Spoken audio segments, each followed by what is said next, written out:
Lumi Seman prej vitesh përballet me ndotje të rëndë nga mbetjet urbane. Përgjatë shtratit të lumit shihen grumbuj plehrash që rrezikojnë mjedisin, bujqësinë dhe shëndetin e banorëve të zonës. Duket se kjo situatë vjen si pasojë e mungesës së shërbimit të pastrimit në shumë fshatra të Bashkisë Dimal, ku lumi gjarpëron midis tre njësive si qyteza e Urës Vajgurore, njësisë administrative Poshnjë dhe Kutalli. Në disa zona mungojnë koshat e mbeturinave, ndërsa dhe aty ku ka, mbetjet mblidhen vetëm një herë në 10 ditë.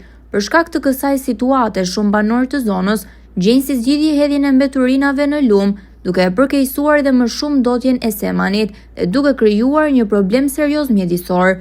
Banorët shprehen se situata është bërë shqetësuese, sidomos gjatë stinës së verës, kur temperaturat e larta përkeqësojnë erën dhe rrisin rrezikun për shëndetin. Ata kërkojnë nga institucionet vendore më shumë vëmendje dhe ndërhyrje të menjëhershme për pastrimin e zonës.